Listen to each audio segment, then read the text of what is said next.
Welcome back, everybody. It's your time to EdUp on the EdUp Experience podcast, where we make education your business here at the Career Education College and University Annual Education Convention. Try to say that 3 times fast. Here in Indianapolis, Indiana, as we celebrate the amazing work that our colleagues in career education do to serve students. Always with me, by my side for these 3 days. He is Douglas Carlson. He is the head of partnerships at Lead Squared. Douglas, welcome back again.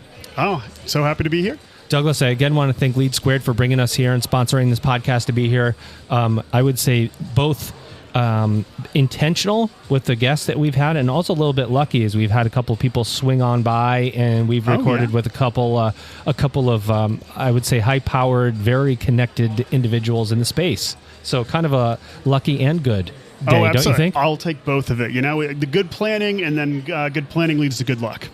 We'll take that. I feel like that's a good way to end our day, and we've got a little bit more luck because we've got a great guest in front of us today. By the way, ladies and gentlemen, as you're listening to this, we've recorded at least 10 podcasts today, so I think I deserve a little bit of grace on the mistake front. Douglas, you've yet to make any mistakes, so I feel like very kind of you. We're going to need to let you take over so you can mess up and I can make fun of you.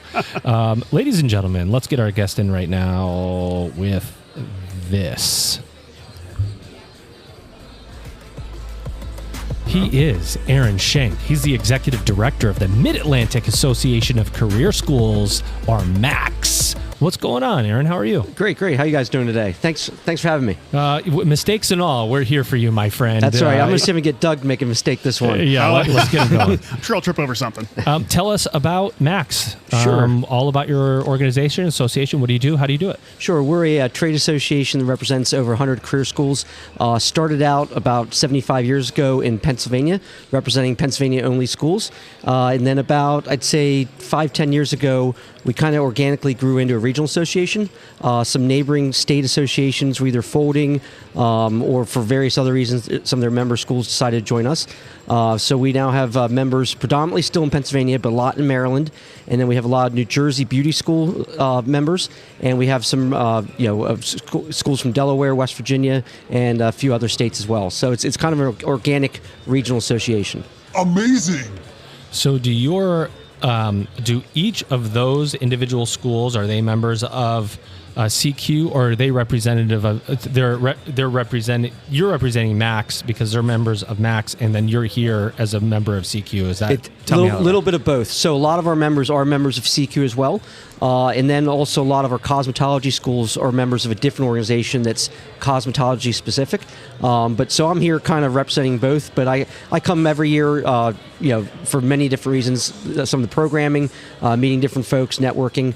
So it's a great annual convention I try to get to every year. How's your conference been going? You learned a lot? Has it met your expectations? Absolutely. Yep. Tell me what's the biggest takeaway so far that you've learned from your colleagues? So a couple big takeaways, but one of the big ones I just had about an hour ago, we had some time with U.S. Department of Education staff and got to ask some very technical questions on some regulations that would probably bore a lot of people, but they're very important. Not if you operate a school. Yes. So we got some questions answered that we've been lingering for quite a while. So as I understand it, you're telling me that representatives from the Department of Education answered your questions to satisfactory levels. They answered my questions. Okay.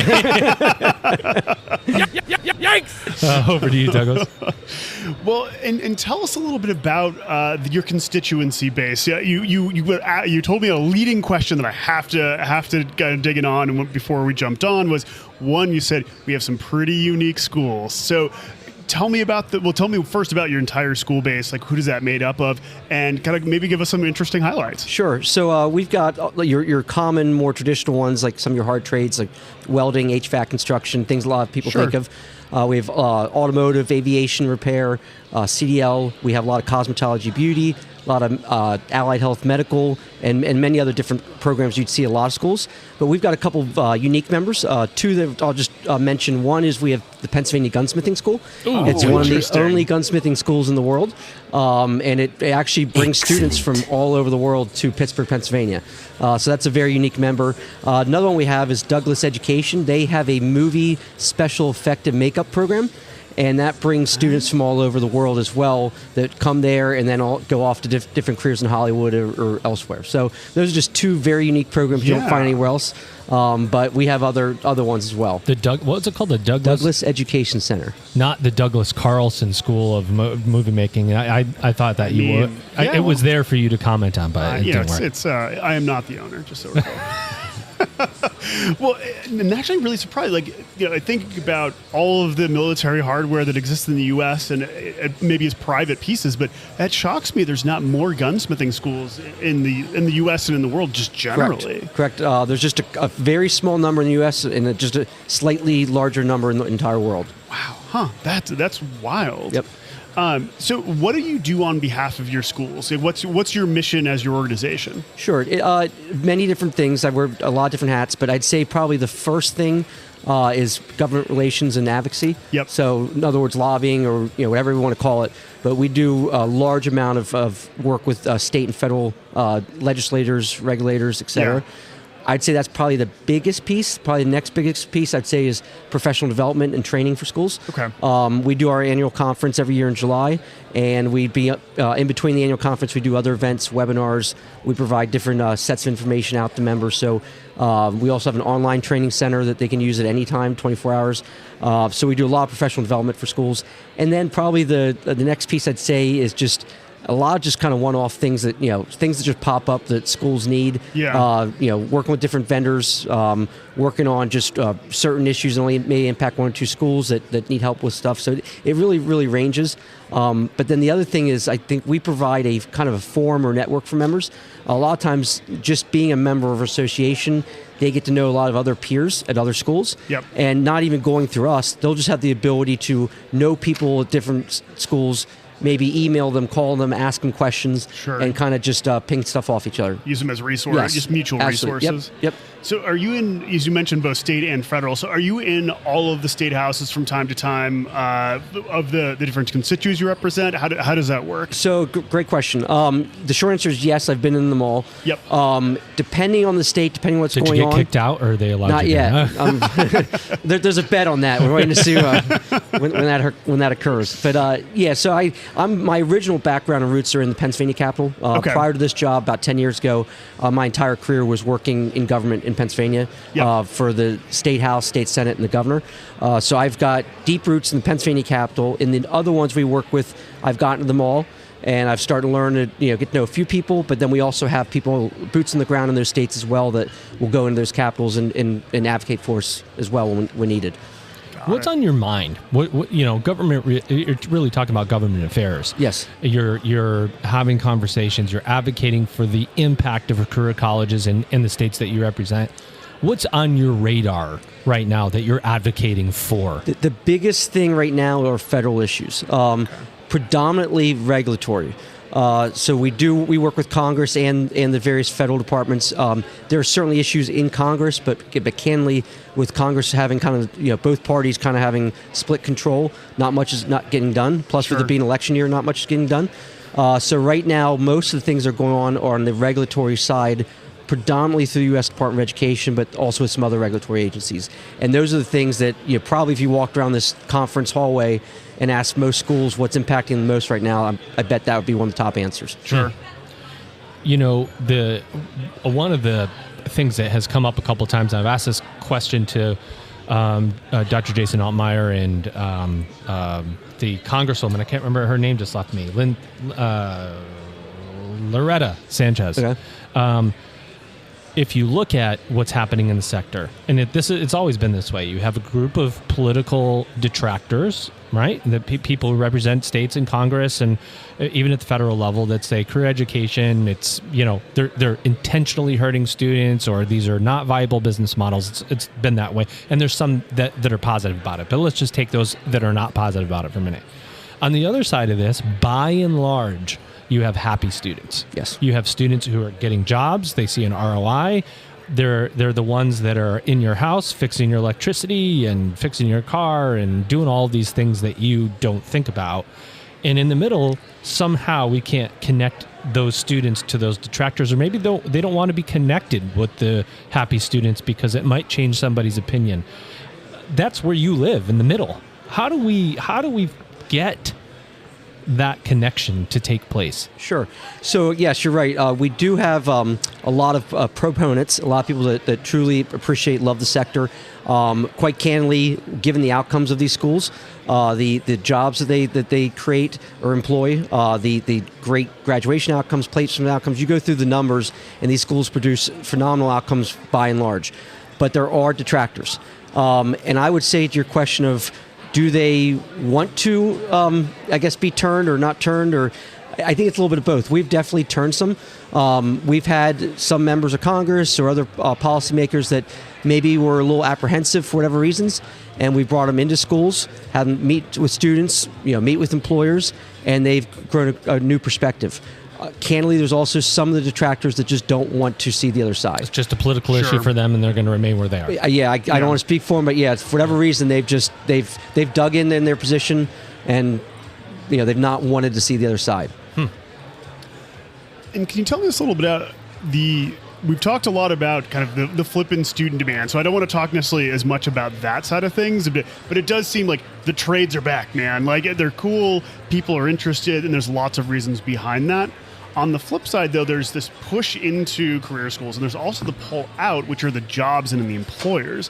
So can you talk a little bit about how, if at all, either your organization or the schools you represent are engaging the job market? Because students are getting hired right out of school. Absolutely. Yeah, no, great question, and I agree 100% with the comment and question. There's no question that trades are definitely more in demand right now. We're seeing it in many different levels. I can just give you an example. My own son's high school, we were there. He graduated this year, and we're at a meeting there about 2 weeks ago, and they were talking about the dip they see in the number of graduates going to college, traditional four-year, and those going either directly into a career school or into a trade directly, et cetera. So just at my own local level, I've seen it firsthand, and we know nationally that that's the trend.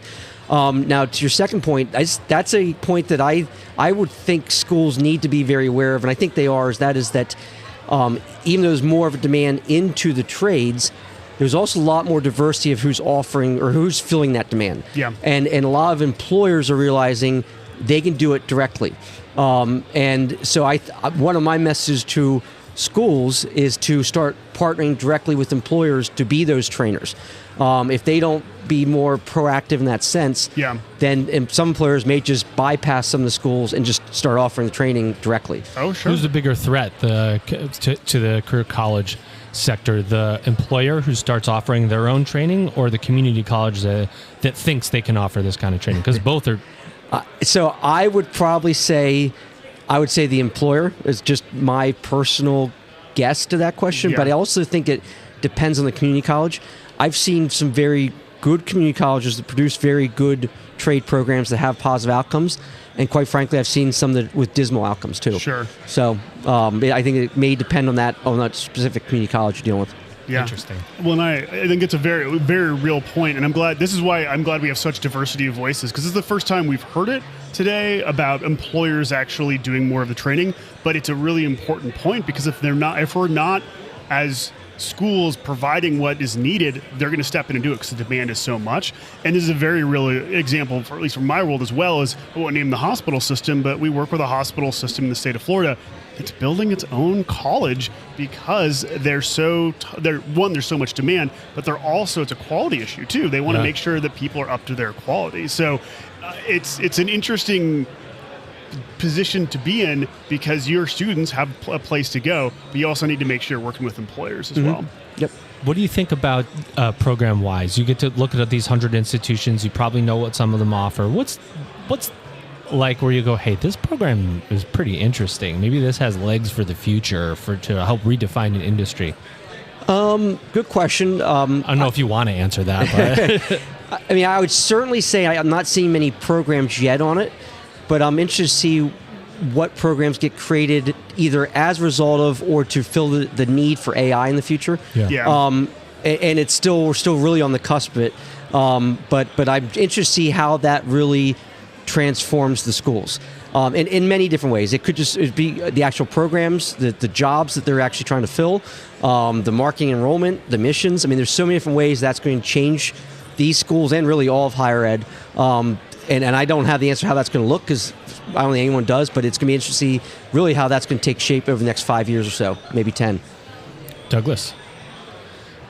And I think you've already partially answered the question, but I think kind of zooming out even further is, what do you think higher education is going to look like in the next kind of 2 to 5 years? And AI is certainly going to influence it, but are there any other dramatic changes in the landscape, and especially for the schools that you represent? I think certainly the AI piece. The other piece that we'll see, and we've already started to see it, is I don't want to say collapse, but the closure of many longstanding traditional liberal arts colleges. Yep. Everyone has seen that the career sector over the last 10 years have closures. Yep.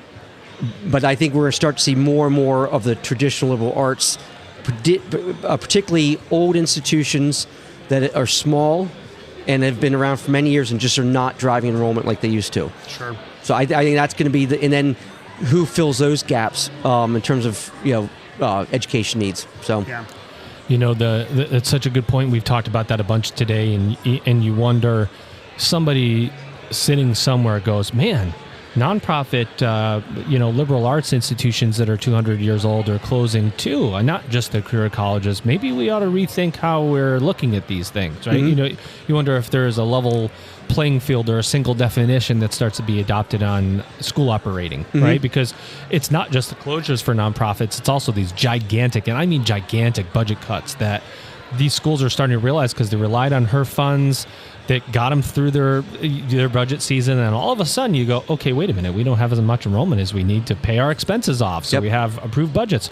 If you have that for too many years, your endowment, which a lot of career colleges do not have mm-hmm. or don't have, goes away, which is basically your savings account, where your profit goes or your surplus, depending on how you want to look at it. So it'll be interesting to see if anybody steps up to say, wait a minute, this is unacceptable for nonprofits to just start closing like this. We need to do something. Bailout, maybe? You wonder if there's a government's going to come in and save a bunch of schools in the nonprofit, and boy, what a bias that would be because nothing happened for the nonprofit, for the for-profit. Yes. It's going to be interesting to see, don't you think? Absolutely. And you're right, too. It might not just be closures. It might just be those large cuts, which we're seeing in many, many institutions. Yeah.